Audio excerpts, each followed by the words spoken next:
బట్టే కదా ప్రభా మేము బ్రతుకుతున్నాము, నిన్ను బట్టి మేము చలించి వణికి కలిగి మేము జీవిస్తూ ఉన్నాం. మా ప్రాణములకు మా దీర్ఘాయుష్య కాలమునకు నీవే మూలమై ఉన్నావు.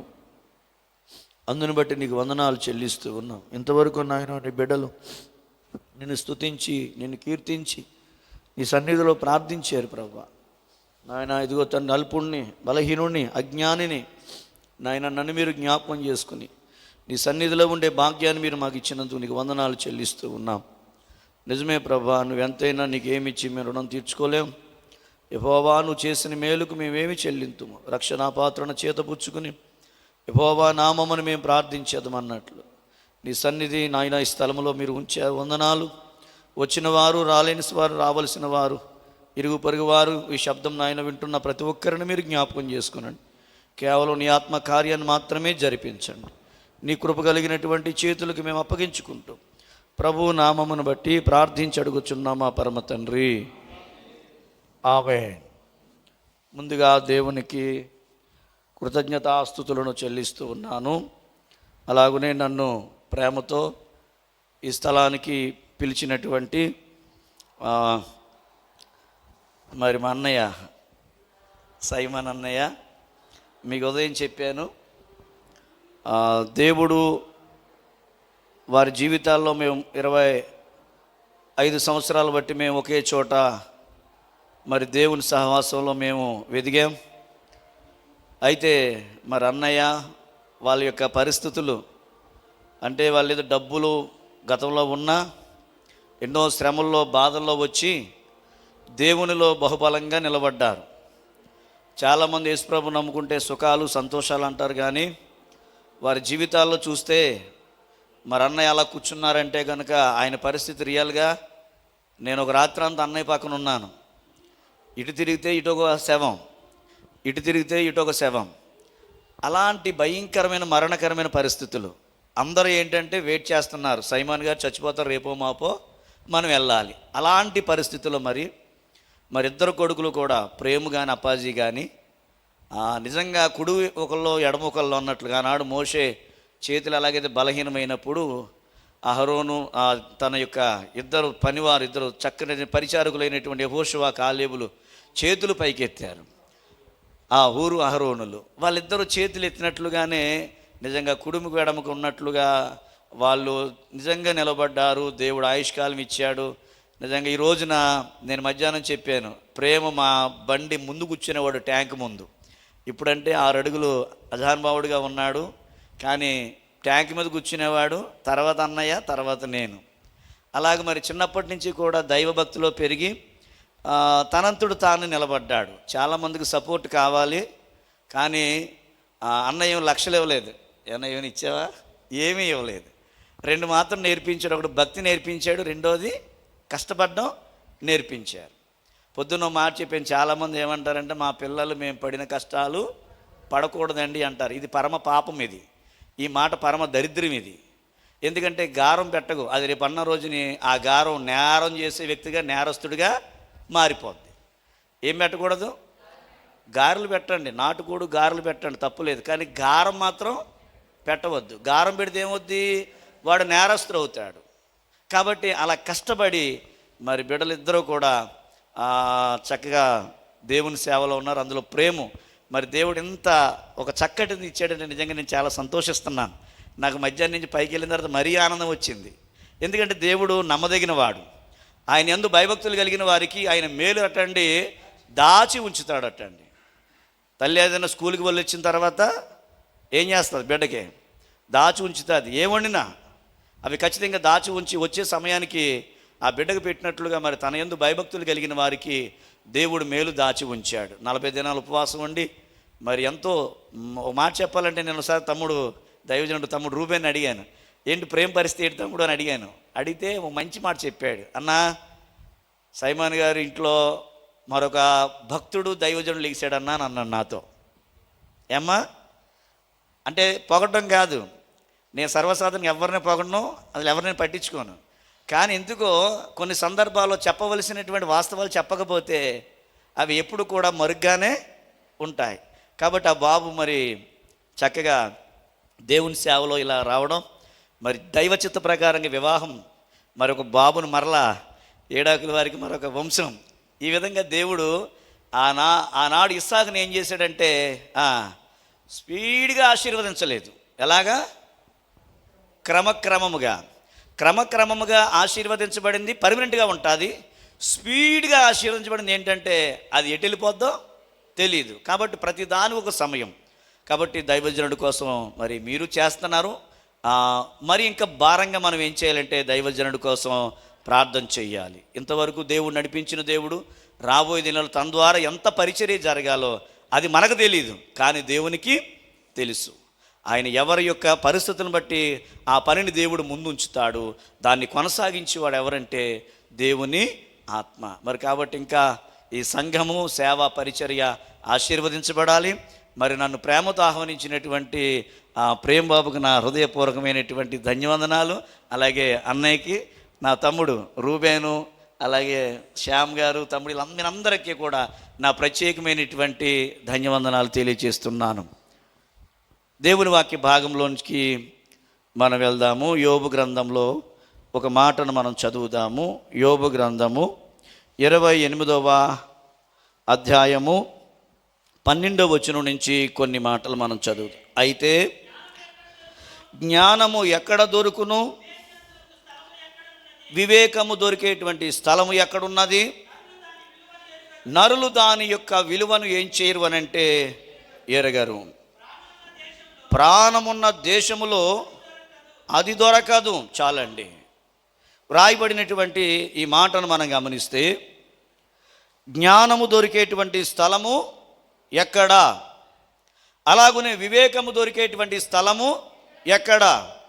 అయితే వీటి విలువ ఎవరికి తెలియదు అని అంటే కనుక మనుషులకు వీటి విలువ ఏం చేయదు, తెలియదు.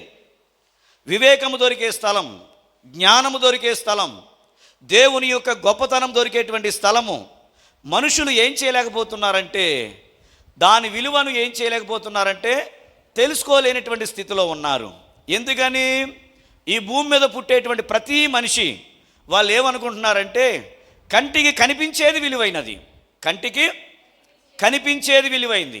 అది వెండి, అది బంగారం, అది స్థలము, అది పొలము, అది ఏదైనా కంటికి కనిపించేటువంటి వస్తువులు, వాహనాలు, ఈ విధమైనటువంటి పరిస్థితులే చాలా విలువైనటువంటి వాటిగా మనిషి అభిప్రాయం పడి దానికే విలువిస్తున్నాడు.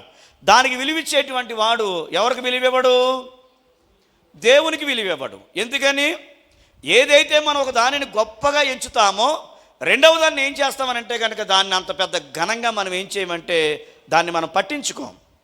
నెంబర్ 1 జీడిపప్పు కావాలంటే దాని మీద దృష్టి పడుతుంది, ఇక రెండో దాని మీద మనసు ఉండదు మనకి. ఆ మాదిరిగా మనిషి ఏం చేస్తున్నాడంటే నెంబర్ 2 చెత్త చెదారం అనేటువంటి ఈ అల్పకాలం అనేటువంటి ఈ లోకాన్ని, కేవలము కొద్ది కాలం ఉండేటువంటి లోకములో ఉండేటువంటి ఐశ్వర్యము, ధనము, వీటన్నిటిని ఎలా చూస్తున్నాడంటే చాలా విలువగా చూస్తున్నాడు. వాటిని కలుగు చేసినటువంటి దేవుణ్ణి మాత్రము విలువగా చూడట్లేదు. అందుకని అన్నాడు జ్ఞానము దొరికే స్థలము ఎక్కడ? రెండోది వివేచన దొరికే స్థలము ఎక్కడ? అయితే అది దొరికేటువంటి స్థలములో ఆ ఇచ్చేటువంటి దేవుణ్ణి మనుషులు ఏం చేయలేకపోతున్నారంటే కనుక నరులు దాని విలువను ఎరగలేనటువంటి వారై ఉన్నారు. ఏమి లేదు మనిషికి దేవుడు అంటే విలువ లేదు. ఎందుకు విలువ లేదు? దేవుణ్ణి నమ్మితే ఏమొస్తుంది లాభం? భక్తి చేస్తే లాభం ఏమొస్తుంది? చాలామంది అడిగారు, యెహోవాను మేము సేవించడం వలన మాకు ఏమి లాభం కలుగుతుంది? ఆయన మేము ప్రార్థించడం వలన, ఆయన మేము స్తుతించడం వలన మాకు లాభం ఏంటి అన్నాడు. అంటే ఏం కావాలి మనుషులకి? లాభం ఉంటేనే దేవుణ్ణి ప్రార్థిస్తారు, లాభం ఉంటేనే దేవుణ్ణి స్తుతిస్తారు. కానీ ఇక్కడ వాక్యం ఏం చెప్తుందంటే మనుషులుగా మనకు దేవుడు ఒక అద్భుతమైనటువంటి జీవితాన్ని ఇచ్చాడు. దేవుడు మొట్టమొదటిగా విలువైన వాడు. ఆ విషయాన్ని మనం ఏం చేయాలో తెలుసా? గ్రహించాలి. దేవుడు ఎవరంట? చాలా విలువైనటువంటి వాడు. మనకు బంగారం ఎవరైనా చేతికి ఇస్తే 2 కాసులు దాన్ని ఇలా కళ్ళకద్దుకుని అని ముద్దెట్టుకుంటాం. దేన్ని? బంగారాన్ని. జేబులోంచి రూపాయి పడిపోయింది అనుకోండి, వంగు మరి ఏం చేస్తామంటే దాన్ని తీసి మనిషి ఇలాగ కళ్ళకద్దుకుని అని ముద్దు పెట్టుకుంటాడు. అంటే డబ్బు, బంగారం ఇంకేంటి? పిల్లలు. ఇంకేంటి? చాలా చాలా ఉన్నాయి ఈ భూమి మీద. ఏంటి? విలువగా చూసేటువంటివి. పొద్దున మాట చెప్పాను మీకు, మనుషులు ఎలాంటి వాళ్ళు అంటే చెత్తనేమో జేబులు వేసుకుంటున్నారు, జీవాన్నేమో బయట పడేస్తున్నారు. మనం అరటిపండు ఎవరైనా ఇస్తే లోపడున్న గుంజు తింటాం, మనం తొక్కనేం చేస్తాం? ఎండుమిరపకాయలు పచ్చిమిరపకాయలు ఒలిచేటప్పుడు ముచ్చుకుని బయట పడేస్తాం. అసలైనటిని ఒకవేళ పొరపాటులో కొన్ని సందర్భాల్లో ఒరిజినల్ కూడా ఏం చేస్తామంటే అవును అది మళ్ళీ అలాగేస్తుందని చెప్పి మళ్ళీ ఇలాగేస్తాం. కన్ఫ్యూజ్ కదా. అంటే విలువైంది ఒకటి ఉంది, ఒకే దానికి ఉంది, కానీ విలువైంది ఉంది, విలువ లేనిది ఉంది. ఇప్పుడు దేవుడు కూడా ఎలా కనబడుతున్నాడు? రెండు ఒకలా కనబడి దేవుడిని ఏమో నమ్మక్కర్లేదు, మన ముందు విలువ లేనటువంటి దాన్ని విలువగా చూస్తే అసలు దేవుడు అనేవాడు ఉన్నాడా? ఉంటే ఆయన కూడా అందరితో పాటు ఒక ముద్ద పెడితే సరిపోద్దులే అన్నట్లుగా దేవుని విలువని ఏం చేస్తున్నారంటే మనుషులు తగ్గించి చాలా చీపుగా చూస్తూ ఉన్నారు. ఇక్కడ దేవుని వాక్యంలో ఏం రాయబడిందంటే జ్ఞానము దొరికే స్థలము ఎక్కడ, వివేకము దొరికేటువంటి స్థలము ఎక్కడ? అయితే మనుషులు దాని విలువను ఏం చేయలేకపోతున్నారంటే ఎరగలేనటువంటి వారిగా ఉన్నారు. ఈ రాత్రి మనం ఏం చేయాలో తెలుసా? మొట్టమొదటిగా దేవుని విలువను మనం గుర్తించాలి. ఎవరి విలువ? ఎందుకో తెలుసా? కనిపించేటువంటివి విలువైనవి కాదు, దానిని కలుగు చేసినటువంటి దేవుడు, వాటిని మనకు అనుగ్రహించినటువంటి దేవుడు, ఇవే విలువైనప్పుడు దాని వెనకాల ఉండేటువంటి దేవుడు కూడా చాలా విలువైనటువంటి వాడు. కంటికి కనిపించేటువంటిది క్షయమైనది కావచ్చు, కానీ కంటికి కనిపించలేనటువంటిది అక్షయమైనటువంటిది. మనం ఎప్పుడు కూడా పైన చూసి ఏం చేస్తామంటే మోసపోతాం. దేని చూసి? పైన చూసి. నా ఫ్రెండ్ మెయిన్ రోడ్లో ఉండేవాడు, కరెక్ట్గా రోజు మిల్క్ అవతల పొగట్ డబ్బాలు అమ్మేవాడు. ఇంత పొగట్ డబ్బాలు 10 రూపాయలు, అంటే 2000 సంవత్సరంలో 98, 99, 2000 ఇంత డబ్బాలు అమ్మేసేవాడు. దాని నిండా మల్లె మొగ్గలో ఫోటో ఉండేది, కిందంతా మైదా, పైన మాత్రం పొగడ్రం, సెంటు కొట్టేసేవాడు. 10 రూపాయలు రోజుకి 200 బాటిల్ అమ్మేసేవాడు. వీళ్ళేమనుకుంటారు పిచ్చోళ్ళు, ఇంత పెద్ద బాటిల్ 10 రూపాయలకు వచ్చేస్తుంది. నిజంగా ఉంది, ఆ బ్రాండ్కి సంబంధించింది చాలా కాస్ట్ ఉంటుంది. అప్పట్లోనే 45 రూపాయలు 30 రూపాయలు ఉండేది, కానీ కిందంతా కూడా మైదా కొట్టేసి పైన మాత్రం కొంచెం పొగట్ వేసి సెంటు కొట్టేసేవాడు. డైలీ 200 బాటిల్ అమ్మేవాడు. బాలకృష్ణ అని నా ఫ్రెండ్ ఆడు. అయితే మొదటి రోజు చేసుకో సువాసన వస్తుంది, రెండో రోజు చేసుకో సువాసన వస్తుంది, మూడో రోజు నుంచి మైదా. ఒరిజినల్ ఉంది, అది చివరిదాకా కూడా ఎలా ఉంటుందంటే కనుక ప్రారంభంలో ఉండేటువంటి సువాసన చివర కొంచెం మిగిలిన. ఈ మనుషులు ఎలా ఉన్నారంటే పైన కనిపించేటువంటి సువాసన ఇదే సూపరం, దీనికి మించింది లేదు అని అనుకుంటున్నారు, కానీ కింద ఏముందో వారికి తెలియట్లేదు. పొద్దున్న ఒక మాట చెప్పాను, పైన పట్టారం అది, అంటే పైకి మాత్రం చూడడానికి ఎలాగుంది సూపర్, కానీ ఆంతర్యం తెలిస్తే మాత్రం ఏమీ కూడా లేదు. ఆ మాదిరిగానే దేవుని విలువ అనేటువంటిది సృష్టిలో ఉండేటువంటి వస్తువులు చూచుట చేత దేవుని గొప్పతనం, దేవుని యొక్క విలువైనటువంటి తనము మనకేమవుతో తెలుసా? గ్రహించగలుగుతాం. సృష్టి యావత్తును మనం చూసినప్పుడు, దాని యొక్క పరిశోధన మనం చేసినప్పుడు ఖచ్చితంగా దాని విలువ మనకి ఏమవుతుందని అంటే కనుక తెలుస్తుంది. దేవుడు అంటే మనుషులకు తెలీదా? తెలుసుండి కూడా దేవుణ్ణి ఏం చేయలేకపోతున్నారంటే ఆయనను విలువగా గుర్తించలేకపోతున్నారు. ఎవరిని? ప్రభుని. ఈ సృష్టి, భూమి, ఆకాశము, సముద్రము, అగ్ని, గాలి, వీటన్నిటినీ కలుగు చేసినటువంటి దేవుడు చాలా విలువైనటువంటి వాడు. ఎప్పుడూ కూడా మనోళ్ళు ఏంటంటే కంటికి కనిపించిందని గొప్ప అనుకుంటారు, కానీ అసలు దాని వెనకాల ఉన్నవారు ఎవరు కూడా గ్రహించలేడు. దేవుడు ఆయన లేకుండా ఏమీ కలగలేదు, కలిగి ఉన్నది ఏది కూడా ఆయన లేకుండా కలగలేదు. అన్నిటికీ మూలం ఎవరు? ఆయనే. అలాంటి మూలమైనటువంటి ఆయన్ని పక్కన పెట్టేసి ఒక మూలంగా ఎంటేసి విలువ లేనటువంటి వాటికి మాత్రం ఏం చేస్తున్నారంటే విలువిస్తున్నారు. అయితే దేవుని పిల్లలైనటువంటి మనం దేవుణ్ణి దేవుడిగా మనము విలువగా ఏం చేయాలి? మనం చూడాలి. అలా చూడకపోతే కనుక మొట్టమొదటిగా శాపగ్రస్తులు అవుతారని రాయబడింది బైబిల్లో. దేవుణ్ణి దేవుడిగా చూడకపోవడం శాపగ్రస్తులు. అది ఎందుకని? ఆయన్ని గురించి ఒక మాట రాయబడింది. ఏమిటి అని అంటే కనుక రోమీలు రాసినటువంటి పత్రిక 1వ అధ్యాయంలో ఒక మాట ఈ విధంగా రాయబడింది. 21 నుంచి చదువుదామండి. మరియు వారు దేవుణ్ణి ఎరిగియు ఆయనను దేవునిగా ఏం చేయలేదు. అంటే ఏంటి? దేవుడు అనేవాడు ఉన్నాడు. అందరూ చెప్తారు, ఏమంటారు తెలుసా? సింపుల్గా గాడ్ గ్రేస్ అండి, గాడ్ ఉన్నాడండి, ఆయన లేకపోతే మనం లేమండి అని అంటారు. మంచిదే. ఆ అమ్మాయి మా ఆవిడి, ఆ అమ్మాయి మా ఆవిడంటే కుదరదు. ఆవిడికి నీకేముండాలి? సన్నిహితమైన బంధం ఉండాలి. బంధం లేకపోతే పెళ్ళి ఎందుకు? బంధం లేకపోతే పెళ్ళి అనవసరం. కాబట్టి దేవునికి మానవుడికి సంబంధం లేకుండా ఉంటే దేవుడు దేవుడిలాగానే ఉంటాడు. నువ్వు నమ్మినా గొప్పోడైనా, నువ్వు నమ్మకపోయినా గొప్పోడే. నువ్వు కానుకిచ్చినా ఆయన గొప్పోడే, నువ్వు కానుక ఇవ్వకపోయినా ఆయన గొప్పోడే. నువ్వు ప్రార్థించినా గొప్పోడే, ఆయన ప్రార్థించకపోయినా గొప్పోడే. కాబట్టి నువ్వు దేవుణ్ణి ఎరిగియు ఆయనను దేవుడిగా ఏం చేయలేకపోతున్నారంటే మహిమపరచలేకపోతున్నారు. ఆయన విలువతనాన్ని కనీసం కృతజ్ఞత కూడా చెల్లించట్లేదు.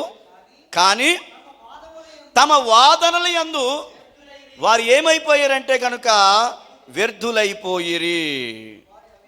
వారి అవివేకు యొక్క హృదయము పూర్తిగా చీకటైపోయింది, అంధకారమాయను.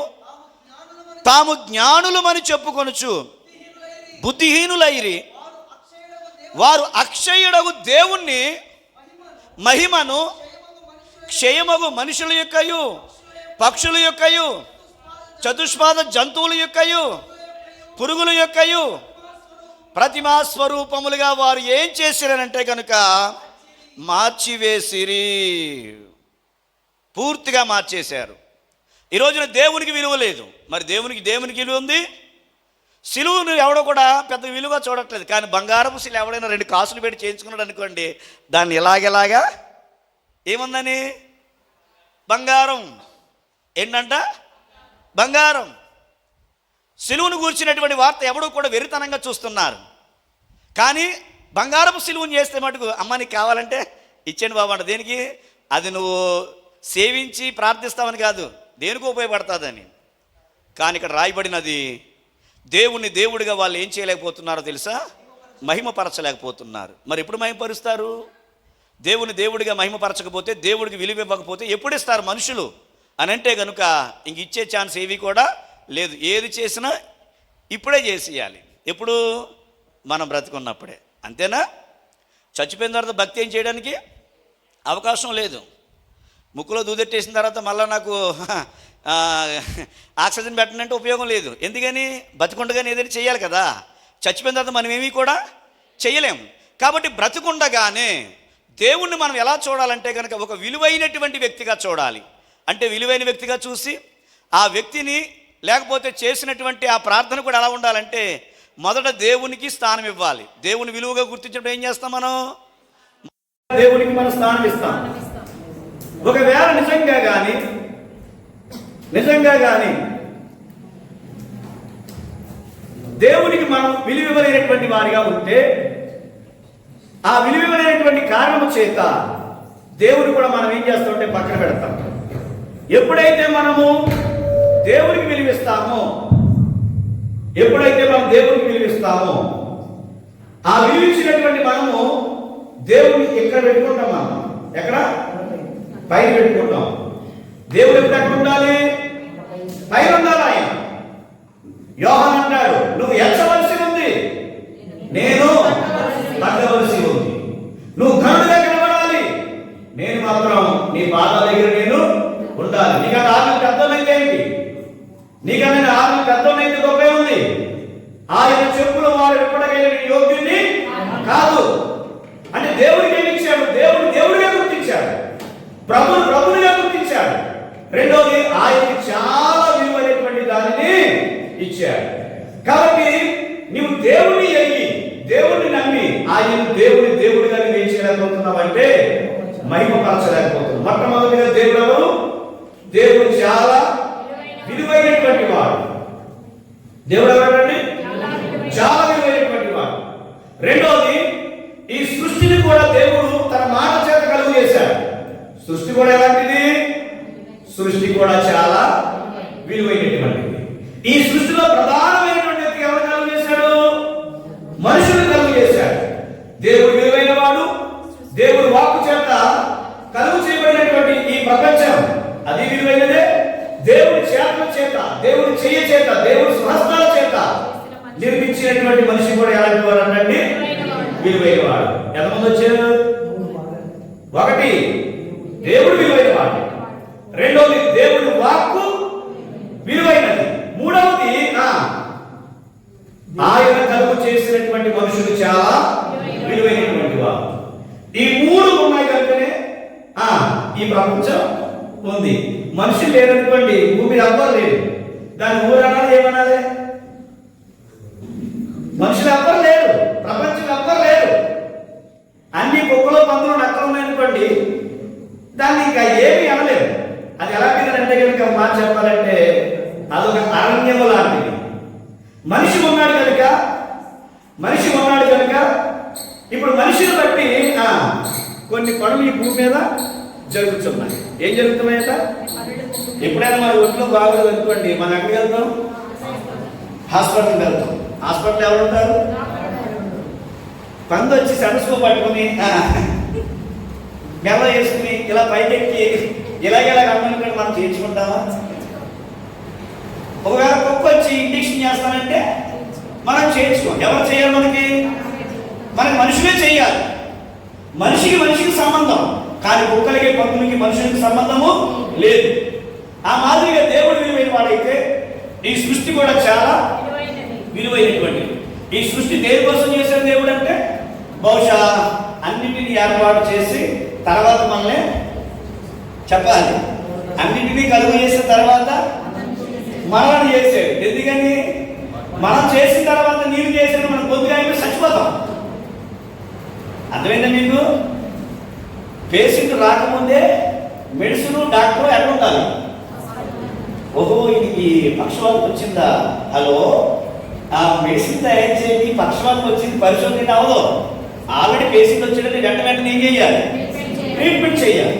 దేవుడు ఎంత గొప్ప వ్యక్తి అనడానికి కారణం ఏంటంటే, అన్నిటినీ కలుగు చేశాడు. నీటిని, తిండిని, అన్నిటినీ కలుగు చేసి అప్పుడు మనిషిని ఏం చేశాడంటే సృజించి వీటన్నిటినీ కూడా ఏం చేయరు బాబు ఏమన్నాడు. పొద్దున్న చదివాం కదా మన పోలిక ఎవరిది? పోలిక అయితే ఉంది, కానీ ఆయన బుద్ధులు మనకు రావాలని చెప్పాను నేను. అంతేనా? పోలిక అయిందే. ఎవరి పోలిక? మీ నాయన పోలిక కాదు, మీ తాత పోలిక కాదు, మా తాత పోలిక కాదు. మనకి ఎవరికి పోలిక? మూల పురుషుడు ఎవడూ లేడు మనకి. ఆదాముతో సుత్త మనందరం పోలిక. ఎవరి పోలిక అంటే దేవుడి పోలిక. ఇలాంటి కలుగు చేసి వీటి మీద మనం ఎలా పెట్టాడంటే కనుక ప్రధానంగా పెట్టాడు.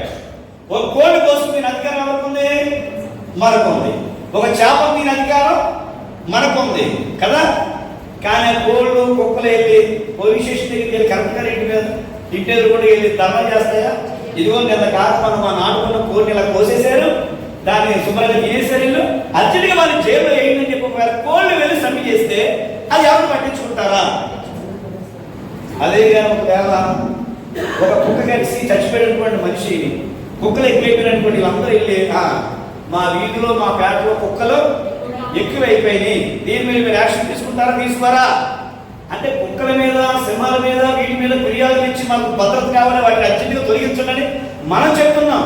మరి వాటిని చంపు తిన్నప్పుడు మరి అయిపోయి ఏం చేయాలి? కానీ ఎందుకో తెలుసా? వాటిని దేవుడు మన కోసం చెప్పాలి. తినడానికి చేప, తినడానికి కోడి, మేక, ఇవన్నీ తిన్న తర్వాత గుర్రం మీద వెళ్ళని చెప్పి ఒక గుర్రం, గాడి మీద వెళ్ళని, ఇవన్నీ ఎవరి కోసం? మన కోసమే. కాబట్టి దేవుడు గొప్పవాడు. దేవుడు సృష్టిలో ఉండేటువంటి సృష్టి కూడా ఎలాంటిది అంటే చాలా గొప్పది. ఎందుకంటే ఈ సృష్టి వల్ల, లేకపోతే ఈ ఆహారం వల్ల, ఈ నీరు వల్ల మనం ఏం చేయబడుతున్నాం? బ్రతుకుతున్నాం. అంతేనా? చిచ్చి నేను నీరు తాగితే ఎలా ఉండిపోతానంటే కొద్దిగా చచ్చిపోతాం. నేను అన్నం తిన్నంటే చచ్చిపోతాం. అంటే నీరు, ఆహారం, వస్త్రాలు ఇవన్నీ ఎవరు ఇచ్చారు? దేవుడు అనుగ్రహించాడు. అందుకని అంటాడు, తినడానికి ఆహారము, ధరించడానికి వస్త్రములు ఇచ్చి నన్ను ఇంతవరకు కాపాడినటువంటి యెహోవా జీవముతోడని యాకోబు ప్రార్థించాడు. అంటే అన్ని ఇచ్చిన వారు ఎవరంటే కనుక దేవుడు ఇచ్చాడు. ఆహారం ఇచ్చింది ఎవరు? దేవుడే. నీరు ఇచ్చింది ఎవరు? దేవుడే. గాలి ఎవరు ఇచ్చారంట? దేవుడే ఇచ్చాడు. అలాగే వెలుగు, ఇవన్నీ కూడా దేవుడే మనకి ఏం చేశాడంటే ఉచితంగా ఇచ్చాడు. ఇంకో విషయం తెలుసా? భూమి కూడా ఉచితంగా ఇచ్చాడు దేవుడు. ఏంటి? ఈ గెలవగలిగినటువంటి విలువైనటువంటి భూమిని దేవుడు మనకి ఏమి ఇచ్చాడంటే విలువగా ఇచ్చాడు. మీరు ఉండడానికి నివాసంగా అని చెప్పి దేవుడు ఇచ్చాడు. అంటే ఇది కూడా ఎలాంటిది? ఇది కూడా విలువైనది. దేవుడు విలువైన వాడు. ముందుగా దేవునికి విలువగా మనం ఏం చేయాలి తెలుసా? మనం గుర్తించాలి. ఆయన అవనత్యాన్ని ఏం చేయాలి అంటే, మనుషులు ఏం చెప్తున్నారంటే దేవుడు ఏదైనా గొప్పగా చేస్తే చేసుకోవద్దు, గొప్పడు ఎవడో ప్రపంచంలో లేడండి బాబు అని చెప్పి ఆ రోజు మేకనేసి శుభ్రంగా బిర్యానీ వండి అందరికీ పెడుతున్నాడు. ఏదైనా చిన్న శోధన వచ్చిందనుకోండి, మళ్ళా ఈశ్వరం ఎందుకు డబ్బు వేయడండి అని చెప్తున్నారు. అంటే కార్యం చేస్తే ఒకలాగా, ఒకవేళ చిన్న చిన్న నష్టాలు జరిగితే ఏంటంటే దేవుడు ఎక్కడ ఉన్నాడని ఎంత ప్రార్థన చేస్తున్నాం అంటే ఏమైపోతుంది? బాగా కార్యం చేసినప్పుడేమో సూపర్ అన్నాం, ఏదైనా కొద్దిగా నష్టం జరిగినప్పుడు చిచి అని అన్నాం. ఇప్పుడు దాకా చెమట పట్టి ఫ్యాన్ లేదు, ఇప్పుడు ఫ్యాన్ వచ్చింది. లేనప్పుడు తిట్టకూడదు ఫ్యాన్ని. ఎందుకని? తిట్టేవాళ్ళండి ఆ ఫ్యాన్ ఆగిపోతుంది మొత్తానికి. అప్పుడు పరిగెట్టిగా చెమట కొట్టుకోవాలి. అంటే నష్టం జరిగినా లాభం వచ్చినా మనుషులు భక్తి దేవుడి పట్ల ఎలా ఉండాలంటే ఒకే రీతిగా ఉండాలి, ఒకే విధంగా దేవుడిని గణపరచాలి. బైబుల్ అదే రాయబడింది. యెహోవా ఇచ్చేది యెహోవా తీసుకున్నానన్న భక్తుడు ఏమన్నా తెలుసా? వేరునే కాదు అనిపించేది, కీడుని కూడా అనుభవించడానికి మనము కర్మా. ఎప్పుడు బుద్ధి చెప్పారు కదా మీకు, ఎప్పుడు ఐస్ క్రీమ్ తినేంత చల్లగా లోపల వెళ్ళిపోతే బోర్డు తినేసావు, జలుబు వచ్చింది. ఇప్పుడు ఏంటి? చెడ్డుగా రాయాలని చెప్పారు. చెడ్డు ఎలా ఉంటుంది? ఐస్ క్రీమ్ ఎలా ఉంటుందా? అందులో టైగర్ బాంబు మండిపోద్ది, ముక్కులు పెద్ద అయిపోతాయి. అంటే ఐస్ క్రీమ్ తిన్నా నువ్వు, ఐస్ క్రీమ్ తినేటప్పుడు నీకు ఉండేటువంటి ఒక ముఖంలో ఉండేటువంటి ఆనందం వేరు. ఎప్పుడైతే చెడ్డు బాంబు పెడతావో అప్పుడు ఏమవుతుంది? కొంచెం మండుతారు. మనకు మండకూడదు. ఇప్పుడు మనుషులు ఏంటో తెలుసా? మండకూడదు, బాధ కలగకూడదు. ఎలా ఉండాలంటే కనుక తివాచీ మీద ఏసీ మీద అలా పడుకుంటే ఉయ్యాలు ఊగినట్టు ఉండాలి మనుషులకి. అలాంటి సుఖం ఉంటేనే ఆయన గొప్పోడు. మరి భక్తులందరూ ఏం చేశారు? వాళ్ళకి ఎన్ని శ్రమలు వచ్చినా, ఎన్ని బాధలు వచ్చినా దేవుని మహిమపరిచారు. వాళ్ళు ఎవరంటే సంసారాలు. పొద్దున్న చెప్పాను కదా, ఒకప్పుడు భార్యలు ఏం చేశారంటే 3 ప్యాకెట్ల చుట్టూ బిగించి చెత్త కొట్టేసేవారు. మళ్ళీ సాయంత్రం 7 భోజనం చేసి భర్త ముందు పెట్టేది. ఇప్పుడు అలా కాదు. ఏమైపోయింది? కల్చర్ మారిపోయింది. సాంబార్ తెచ్చుకో, నేను పొరపడదు, ఆ టీవీ మీద లేకపోతే కొంచెం ఆ వాటర్ బాటిల్ ఉంది, ఆ టేబుల్లో తినే నువ్వే వచ్చి పడుకో. టెక్నాలజీ మారింది. ఏమైపోయింది? టెక్నాలజీ మారిపోయింది. ఇప్పుడు చిన్నది కొట్టినా సరే, మన ఏదో చిన్న మాట విన్నాను, ఫోటో స్టూడియో కూడా ఒక చిత్రమైన గాలి చెప్పాడట. ఏంటంటే పెళ్ళికి ఫోటోలు తీస్తాం కదండి, ఫోటోలు తీస్తుంటే అవి 80% కట్టించుకుంటున్న డబ్బులు. ఎందుకంటే పెళ్ళి అయిపోయిన తర్వాత పెళ్ళికి దిగినటువంటి ఫోటోలు పెళ్ళి అయిన తర్వాత అంత ఇంట్రెస్ట్ ఉండదు. ఎందుకంటే కొందరు అటు చూసుకోవడం కూడా చిరాకు ఉంటుంది. ఎందుకంటే అప్పుడు కాలేజ్ లేదు, డ్రెస్ వాళ్ళు చెప్పి వదిలే అంటారు. కాబట్టి ఆ ఫోటోలు తీసుకోవడానికి ఇబ్బంది పడతారు. అయితే 80% కట్టించుకున్నారు ఆ తెలివితేటల మీద. అంటే ₹1,00,000 అనుకుని 80,000 కట్టించుకుంటున్నారు. అయితే విచిత్రమైనటువంటి బాధాకరమైన పరిస్థితి ఏంటంటే, ఈ ఫోటోలు వీడియోలు అన్నీ తయారైన తర్వాత ఏమంటే మీ ఫోటోలు వీడియో తయారైపోయిందని ఫోన్ చేస్తుంటే, ఎందుకు అది గోదాంలో పడాయి. ఆల్రెడీ ఆ పెళ్లి చేసుకునేటువంటి పెళ్లి కూతురికి పెళ్లి కొడుకి గొడవలు వచ్చి ఇప్పుడు పోలీస్ స్టేషన్లో విడాకులు తీసుకునే సందర్భంలో ఉన్నారు. ఎంత బాధాకరం. అంటే ఫోటోలు వచ్చేటువంటి సమయానికి ఏమైపోతున్నాయి? విడాకులు అయిపోతుంది. కారణం ఏంటి? కారణం ఏంటంటే కనుక బస్ స్టాండ్లో పరిచయం, బస్ ఎక్కితేనేమో మాటలు, బస్ దిగితే ఎంగేజ్మెంట్, ఇంకా అక్కడి నుంచి ఇంటికి వెళ్తే పెళ్లి. 24 గంటల్లో పెళ్లి, 36 గంటల సంసారం, 3 రోజుల్లో 30 అయిపోయేటువంటి పరిస్థితి కదా. అంటే కష్టం వచ్చినా, శ్రమ వచ్చినా, బాధ వచ్చినా, ఏదొచ్చినా ఒక వ్యక్తితో చివరి వరకు ఇతనే గొప్పవాడు, ఇతను నా భర్త, ఇతను నా భార్య అని చెప్పి కష్టాలైన నష్టాలు ఉన్న వాళ్ళు ఏమంటారంటే కనుక, అమ్మ నువ్వు ఎన్ని కష్టాలు వచ్చినా ఏం చేసావు, నువ్వు ఓర్చుకున్నావమ్మా అని అంటారు. ఆ మాదిరిగానే దేవుడి దగ్గర కూడా మనకి శ్రమలు రావచ్చు. ఎక్కువ శాతం ఈ రోజున క్రైస్తవ బోధ యేసుప్రభుని ఎలా పరిచయం చేస్తున్నారంటే, మీరు చర్చికి వస్తే మీకు అద్భుతాలు జరుగుతాయి. సంవత్సరం జరగకుండా మేడ మీద మేడ గడేస్తారు. మీ కోర్టులు కేసులు గొడవలు ఉండవు. మీ అప్పులు అన్నీ తీరిపోతాయి, మీ మీద కేసులన్నీ కొట్టివేయబడతాయి. ఇవన్నీ చేయడం దేవుడు సమర్థుడే. కానీ అవి చేస్తేనే దేవుడు అని చెప్పడం మాత్రం పరమ పాపం. దేవుడు నమ్మితే అన్ని అద్భుతాలు కట్టలు ఏమి ఇవ్వడా. ఆయన ఏమంటాడు తెలుసా? ఆయన చాలా కరెక్ట్ అయిన వ్యక్తి. ఆయన కష్టపడి నేను రూపాయి ఇస్తాను అంటాడు. అంతేనా? కష్టపడు నేను రూపాయి ఇస్తాను, ప్రార్థన చేయి నీకు సహాయం ఇస్తాను. అంతేగాని ఈ విధమైనటువంటి వేరే బోధలు తీసుకొచ్చి కొందరు విచిత్రమైన తెలుసా? అయ్యి బాబు 2 కళ్ళు అండి ఆ మందిరానికి వెళ్తే అయ్యి బాబు ఇన్ని అద్భుతాలండి, ఇన్ని ఆశ్చర్యాలండి, ఆయన పేరు పెట్టి పిలుస్తున్నాడండి, టచ్ అంటున్నాడండి, ఇచ్చి అంటున్నాడండి, రకరకాలు చెప్తాడు. బాబోయ్ 2 కళ్ళు కూడా ఏం చేయవండి, సరిపోవండి. వినండి, ఎలాగేనండి అక్కడ ఆత్మ అల్లాడిపోతుందండి అంటాడు. అంటే ఆత్మ అక్కడ అల్లాడదు. ఆత్మ ఎక్కడ ఉండాలి? ఆసక్తి ఎక్కడ ఉండాలి? ఉద్యమం ఎక్కడ ఉండాలి? నీలో ఉండాలి. సెగ లేకుండా ఏది కూడా ఉడకదు. పొయ్యి ఉండాలి. అందుకని మంటట్రా అంటారు. మంటట్టు దేనికి? ఆ పదార్థం ఏం చేయాలి? సెగ లేకుండా అన్నం ఉడకదు, దుఃఖం లేకుండా కన్నీళ్ళు రావు.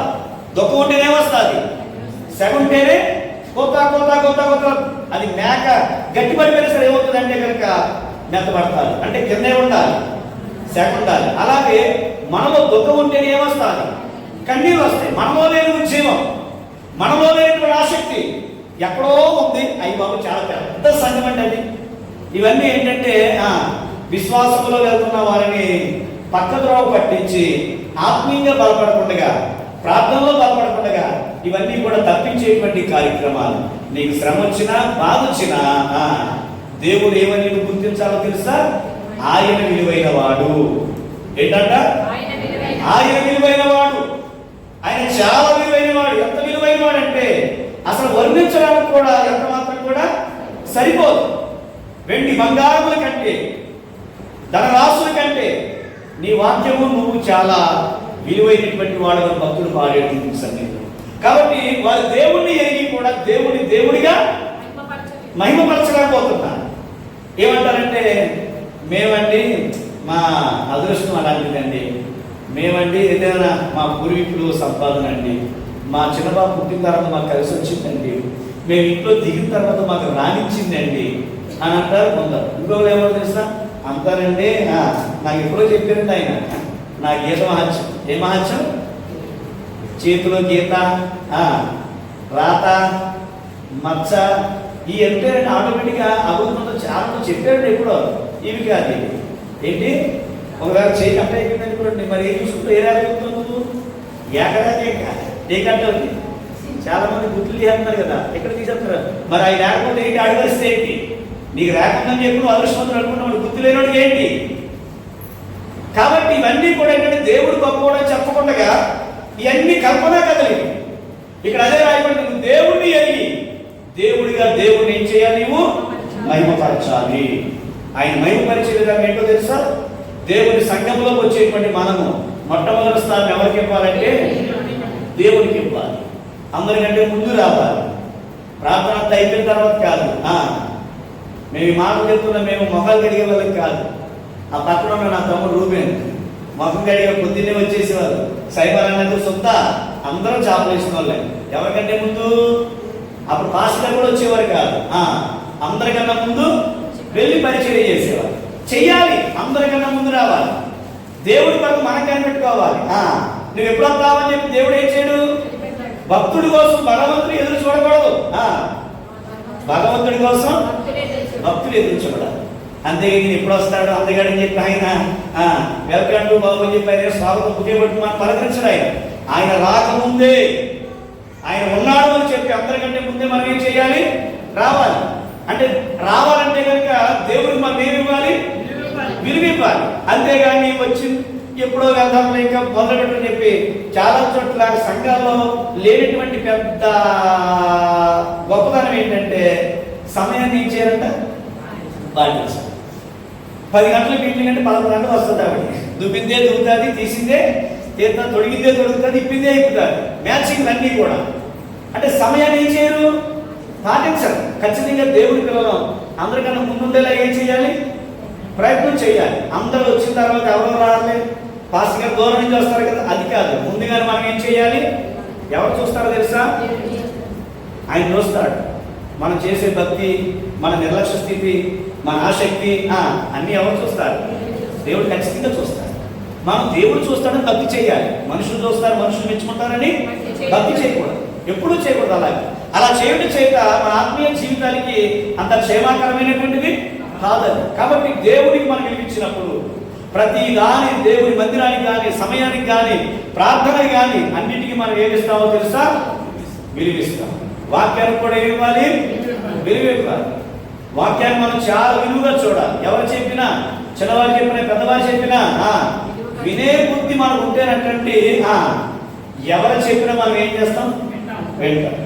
వినే బుద్ధి మనకు లేకపోతే ప్రభు వచ్చి చెప్పినా ప్రభా అంటాం. ఎందుకని? ఎప్పుడైతే విలువగా మనం గుర్తిస్తామో ఆ మాటలు ఖచ్చితంగా మనం కూడా ఏం చేస్తామంటే దాన్ని విలువగా మనము చూస్తాం. కానీ ఇక్కడ వాక్యంలో రాయబడింది, దేవుడు విలువైన వాడని చెప్పి మీరు ఎరిగి కూడా ఆయన్ని విలువగా ఘనముగా మీరు ఏం చేయలేకపోతున్నారో తెలుసా? ఈ రోజున ఎలా ఉందంటే అక్కడికి విలువ లేదు, కుక్కలకు మాత్రం విలువ. మొన్న ఒక ఆవిడ కుక్కకి ఏం చేసిందంటే 3 కాసులు బంగారం చైనికి అందజేసింది. ఎవరికి? కుక్కకి. అక్క చిరిగిపోయిన చేరుకున్న అలా వస్తారు చెల్లి, కానీ కుక్కలకు మాత్రం విలువిస్తాం. కానీ వాక్యం ఏం చెప్తుందో తెలుసా? మనందరం మొట్టమొదటి ఎవరికి విలువ ఇవ్వాలంటే దేవునికి విలువ ఇవ్వాలి. రెండవది, ఈ సృష్టిలో ఉండేటువంటిది సృష్టి యావత్తు దేవుడు ఇచ్చాడు. అంటే ఏమి ఇచ్చాడు మనకి? ముందు అన్నం. ఏమి ఇచ్చాడు ఆయన? అన్నపానీయాలు ఇచ్చాడు. ఇవి చాలా విలువగా చూడాలి మనం. పొద్దున్న మీకు చెప్పారు కదా పాస్టర్ గారు, నేను విన్నాను, మీరు విన్నాను అయితే ఏం చెప్పారు? భోజనాన్ని ఏం చేయకూడదు? వృధా చేయకూడదు. ఎందుకు వృధా చేయకూడదు అంటే ఆ మెతుకు పట్టడానికి 6 నెలలు పడుతుంది, మన అందరికీ తెలుసు కదా. 6 నెలలు పడుతుంది, దానికోసం శ్రమిస్తారు అని అన్నీ తెలుసు మనకి. అయితే భోజనం అనేది ఎవరిచ్చారంటే ధాన్యాన్ని దేవుడు ఇచ్చాడు. ఆహారాన్ని నీళ్లు ఏం చేయకూడదు తెలుసా? వృధా చేయకూడదు. అందుకని ఎప్పుడు కూడా మనం కూడా పెట్టేటప్పుడు ఎవరు పెట్టాలంటే ఆకలిగా ఉన్నవాడికి అన్నం పెట్టమన్నాడు ప్రభు. ఎవరికి? తప్పిగ్గా ఉన్నవాడికే నీళ్ళు ఎప్పుడున్నాడు. కడుపు నిండిన వాడికి వేయి పెట్టినాడు, సగం ఏం చేస్తాడంటే చేయగలిగారు. కాబట్టి ఆహారాన్ని ఎలా చూడాలి మనం అంటే అది అందుకనే తెలియక చాలా మంది ఏమంటారంటే అన్నం పరబ్రహ్మ అని అంటారు. అంటే అంత విలువగా చూస్తారు. మనం దేవుడు పిలవం, అన్నానికి అన్నం పెట్టలేదు. అన్నం ఇచ్చినటువంటి దేవుడికి మనం ఏం చేయాలి? కృతజ్ఞత చెప్పాలి. అన్నానికి అన్నం పెట్టినంత మాత్రాన గొప్పది కాదు. ఎందుకని? అది కలుగు చేయబడిందంటే దాని వెనకాల దానిని సృజించినటువంటి దేవుడు ఆయన ఉన్నాడు. కాబట్టి భోజనం పదార్థాలు, ఆహారానికి మనం ఏమి ఇవ్వాలంటే విలువ ఇవ్వాలి. దాన్ని వృధా చేయకూడదు. ఎందుకంటే ఈ రోజు వృధా చేసామనుకో, ఏ మెతుకులు కాళ్ళతో పడతావో ఒక రోజున అది మన నోటికి కూడా రావడానికి కూడా చాలా కష్టంగా ఉంటుంది. నేను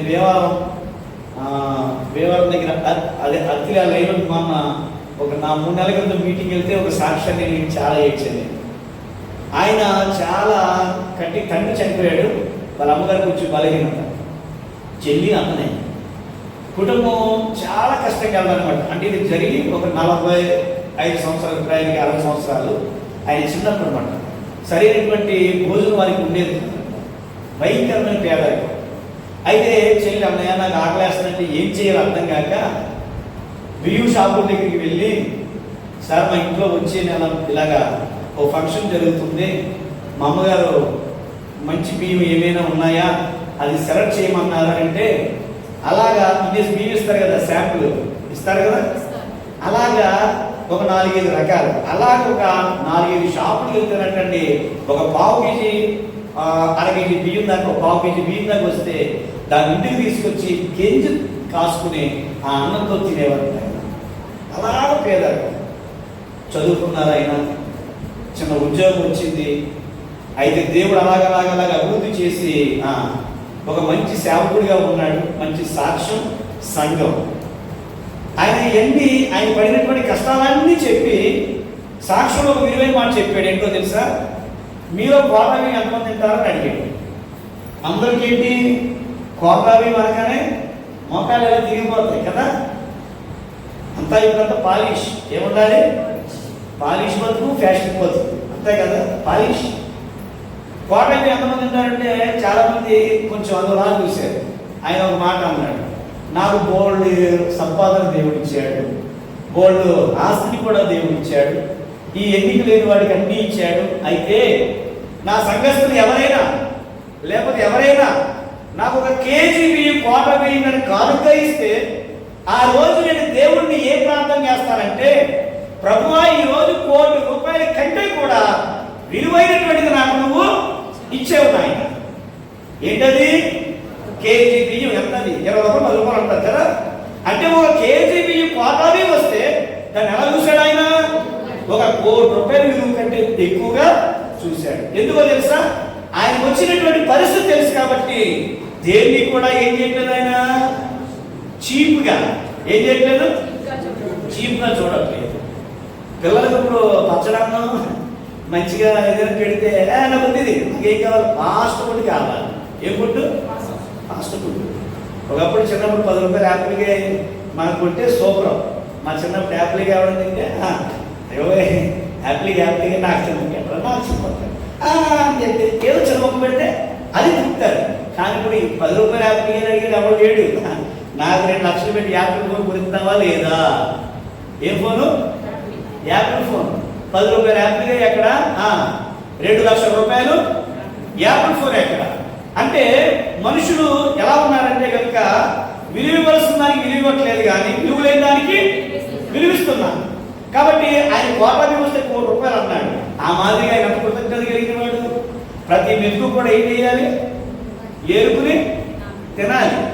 ఎందుకంటే ఏమో అవి రాబోయే రోజులు మనకు దొరుకుతాయో దొరకవు. గతాన్ని గుర్తు చేసుకుంటే అన్ని బీపీ, గర్వాలు, అతిశయాలు అన్నీ ఎలా ఉంటాయి తెలుసా? కంట్రోల్లో ఉంటాయి. మనిషి ఇప్పుడు అన్ని సమృద్ధి అయిపోయిన తర్వాత ఇలా తింటేస్తున్నాడు. అంటే ఇది కాదు, మేము తినే భోజనం ఎంతో తెలుసా? ఇంత. మేము ప్లేటు ₹1000 తక్కువ తిన్నాం, అది తిన్నాం, ఇది తిన్నాం. నువ్వు తింటే తిను, కానీ అది పబ్లిక్లో ఏం చేయొద్దు, చెప్పకూడదు. నువ్వు అమ్మదారులో గిజ్జిదారులో నీటిలో, లేదంటే నువ్వు డైరెక్ట్గా బంగారం ఆలోచించిన బంగారం బియ్యం ఉడకబెట్టి తింటావు, నీ కర్మ తిను. కానీ ఎప్పుడూ కూడా ఆ విధమైనటువంటి మాటలు బయటకు ఏం చేయకూడదు. ఎందుకంటే దేవుడు ఏది ఇచ్చినా దాన్ని ఎలా చూడాలంటే విలువగా చూడాలి.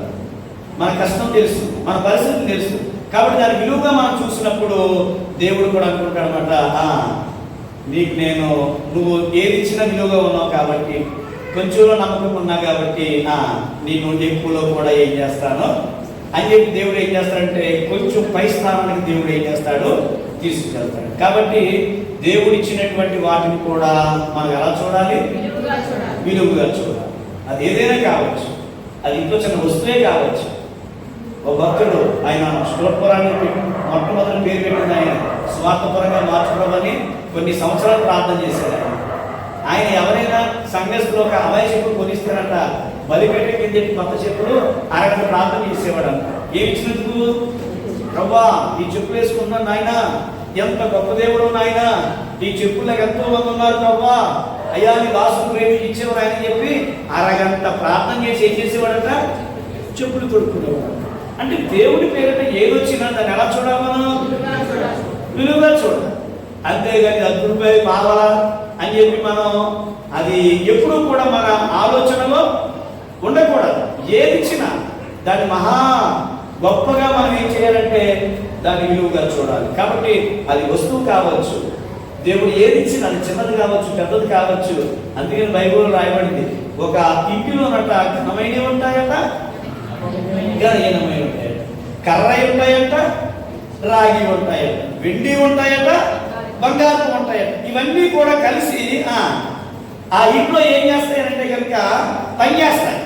అంటే దేన్ని కూడా మనం ఏం చేయకూడదు, తక్కువగా.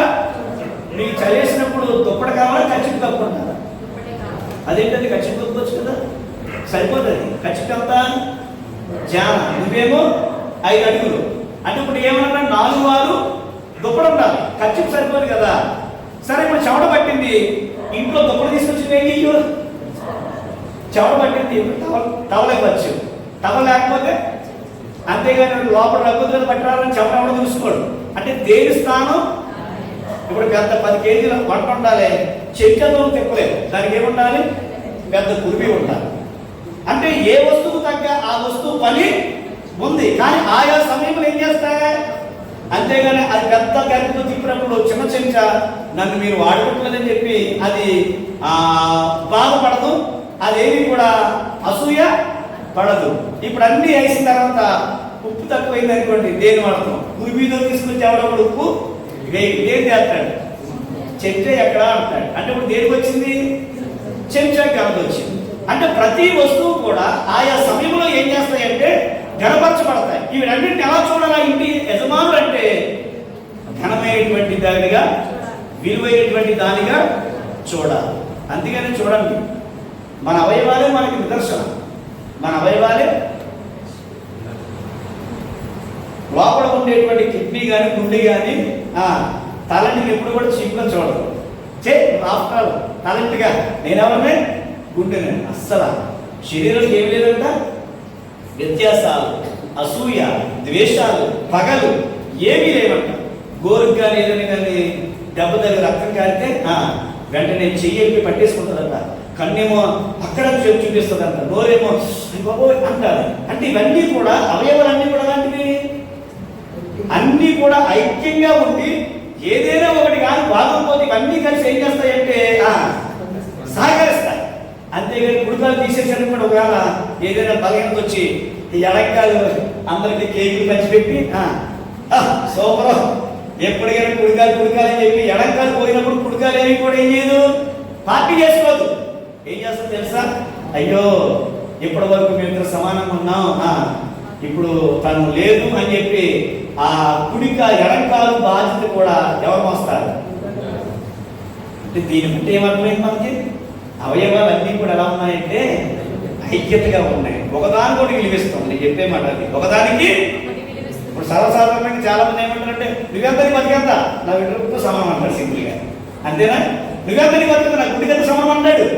దేని కొలుస్తాడు? నా గోరంత విలువ లేదు అంటాడు. అంటే గోరు, తల వెంట్రుకలు ఇవన్నీ కూడా చాలా చీప్ అయినవి ఎవరి దృష్టిలో? దాని విలువ తెలియని దృష్టిలో. వెండి గొప్పదా? వెండికి గొప్ప అంటే నేనంటాను వెండికలే గొప్ప అంటాను. ఎందుకని? మా ఫ్రెండ్ అంటే ఆత్మీయ దైవం అనమాట, మంచి పరిచయం చేస్తారు, జాన్ అని చెప్పి చాలా డిబేట్లో మాట్లాడతారు అనమాట. ఆయన మొన్న విజయనగరం మీటింగ్కి వెళ్ళాం. ఆయన ప్రత్యేకంగా విగ్గు తయారు చేస్తాడు. ఆయన పెద్ద పెద్ద సినీ స్టార్లకి. బ్రదర్ ఇంక ఎంత ఉంటుందంటే అన్న ఒక్కో ఇంకు వచ్చేసి 1,00,000 నుంచి ఉందన్న, 30 లక్షల దాకా ఉందన్న అన్నాడు. ఏంటి ఆ ఇంటి మీద ఏముంటాయి? బంగారు వజ్రాలు ఏముంటాయి? వెంట్రుకలే. అంటే ఇప్పుడు వెండి 10 కేజీలు ఉండి మొత్తం వెంట్రుకలు లేకపోతే ఇప్పుడు వెండి గొప్పదా వెంట్రుకలు గొప్ప అంటే వెంట్రుకలకే గొప్ప. అలాగే గోల్డ్ ఎంతో ఉంది, నీకు గోరు లేవు, ఉపయోగం ఏంటి? ఆనాడు గోరు లేని కారణం చేతట యోగు చిల్లాపైకి తీసుకుని ఏం చేస్తున్నాడు? ఇప్పుడు దొరలు వచ్చినప్పుడు మనకి గోరు అవసరమా, బంగారం కడియం అవసరమా? గోరే అవసరం. ఎందుకని? ఆ దొరలు తీరాలంటే గోరే కదా. అందుకే ఈపుకోకుండా ఈపుకోవడం కూడా ఒకటి వచ్చింది. అసలు మనుషులు హెల్పింగ్ నేచర్ లేదు. కాలు పట్టేది కూడా మిషన్ వచ్చేసింది. అన్ని మిషన్సే. అంటే మనిషి ఎలా ఉన్నాడంటే ఎవరు వాడికి సహకరించలేనటువంటి, కానీ అవయవాలు అలా కాదు. అన్నింటినీ ఒకదానికోటి ఏం చేస్తున్నాయి? సహకరించుకుంటుంది. రెండోది, అన్నింటికి ఒకదానికోటి ఏమిస్తుంది? విలువ. అమ్మో కవి గారు, అమ్మో చెవు, అమ్మో కాలు అని ఒకదానికోటి ఏమించుకున్నాయి అంటే విలువించుకుంటాయి. ఇందులో కిడ్నీ అని సరిపడదు, ఇందులో గుండె మీ అందరికంటే కానీ అందో అన్నీ కూడా అందులో చిన్న నరాలు ఎన్నో ఉన్నాయి. అన్నీ కూడా ఒకదానితో నియమించుకున్నాయంటే విలువించుకుంటున్నాయట, పరామర్శించుకున్నాయట, ఒకటి ఐక్యంగా ఉన్నాయి. ఆ మాదిరిగానే దేవుడి దృష్టిలో మనము ఏం చేయాలి తెలుసా? దేవుడికి విలువ ఇవ్వాలి, విలువగా చూడాలి. రెండవది ఆహారాన్ని కూడా ఏం చేయాలి? ఎందుకంటే ఆహారం లోపలికి రడుచుని ఎన్ని ఏమవుతే బలం చేకూర్చుకుంటాం, అంతేనా? కాబట్టి దేవుడు ఇచ్చినటువంటి చిన్నదైన పెద్దదైన ప్రతి దాన్ని కూడా మనం ఎలా చూడాలంటే విలువగా చూడాలి. మూడవదిగా చివరిగా చెప్తున్నాను, మనుషుల్ని మనం ఎలా చూడాలి? ఎందుకో తెలుసా? ఈ భూమి మీద పుట్టిన వాళ్ళందరూ విలువైన వాళ్ళు. అయితే ప్రత్యేకంగా దేవుడి పిల్లలు మరింత విలువైన వారు. కొరింథీ రాసినటువంటి పత్రిక దేవుడి వాక్య భాగం మనం చదివితే, మీరు విలువ పెట్టి కొనబడిన వారు. కొరింథీ రాసినటువంటి మొదటి పత్రిక 6వ అధ్యాయము 20వ వచనం నుంచి చదువుతాము.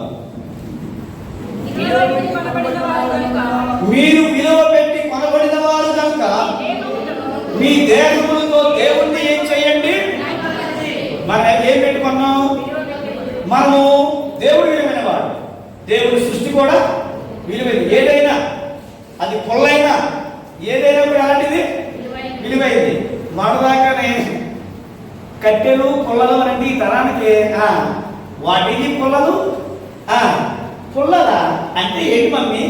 కట్టెలా అంటే ఏంటి మమ్మీ అన్న వాళ్ళందరికీ మొన్న ఒక 4 నెలల క్రితం పుల్లలు నీవు ఏం చేసింది తెలిసిందా లేదా? పెద్ద పెద్ద స్టార్ అప్పుడు కూడా ఏం చేసాడు? విసుక్కున్నాడు బొగ్గులు పుల్లలు పెట్టి. కానీ అప్పుడు పుల్లలు మేమేందుకు ఫోన్ పడితే గ్యాస్ బండ కూడా అక్కర్లేదు. కరెక్షన్స్ ఏంటంట అంటే పుల్లను కూడా ఏం చేయకూడదు చెప్పాలి. చచ్చే పొల్లే కదని చెప్పి దాన్ని కాలుతో తనేవాడిని ఇప్పుడు ఏం చేసిందంటే అది నన్ను నెత్తి మీద ఎత్తుకుపోయిందా అన్నారు. ఇప్పుడు ఏం చేస్తున్నారు? పొల్లలు నెత్తి మీద ఎత్తుకుని మోస్తున్నారు. అంటే ఏది కూడా దేవుడు కలుగు చేసిన దాన్ని మనమైతే వ్యర్థంగా వేస్ట్ అనుకుంటామో కానీ ప్రతి దానితో పని ఉంది. ఏంటంట? ప్రతి దానితో కూడా పని ఉంది. ధాన్యంతో పని ఉంది, ధాన్యాన్ని ఉడకబెట్టడానికి పొలతో కూడా పని ఉంది. గడ్డి పరకే కదంట, గడ్డి పరకు కూడా పని ఉంది. అన్నిటికీ కూడా దేవుడు ఏదో ఒక పనిని ఏం చేశాడు? ఆయన ఇచ్చాడు. కాబట్టి అన్ని కూడా అలాంటివి విలువైన. చివరిగా మనిషి ఎలాంటి వాడంటే కనుక విలువైన వాడు. ఎందుకు విలువైన వాడు? విలువ పెట్టి మీరు ఏం చేయబడ్డారు? కొనబడిన వాడు. కాబట్టి మీ దేహములతో దేవుణ్ణి ఏం చేయండి అంటే మహిమపరచాలి. మనం ఎవరో తెలుసా? విలువైన వారు. మనం ఎలాగైతే విలువైన వారమో మన తోటి వ్యక్తి కూడా మన విలువైన వారు. ప్రభు రక్తంలో కడగబడినటువంటి తోటి వ్యక్తి కూడా ఎలాంటి వాడంటే విలువైన వాడు. కానీ మనిషి ఏం చేస్తున్నాడో తెలుసా? మనిషి డబ్బును బట్టి విలువిస్తున్నాడు. మనిషి దేని బట్టి? డబ్బును బట్టి. మంచి ఖరీదైనటువంటి కార్లో వస్తే సూపర్ అనుకుంటా. ఖరీదైనటువంటి నగలు ధరిస్తే కనుక అయ్యి బాబోయ్ ఇలాంటి పట్టుకుంటే చాలు మన దరిద్రం పోతుంది. అంటే డబ్బు, బంగారం, హోదా ఇవన్నిటినీ చూసి మనిషికి మనిషి ఏమిస్తున్నాడో తెలుసా? విలువిస్తున్నాడు. ఏమీ లేకపోతే చెప్పాలి. పట్టు చీర కట్టుకొచ్చింది అనుకోండి, అప్పుడు పేటేస్తారు. కాటన్ చీర కట్టుకున్నామని కిందకి వచ్చామా అంటే వస్త్రాలను బట్టి, డబ్బును బట్టి, వారు కలిగి ఉన్న హోదాను బట్టి ఏమిస్తారు?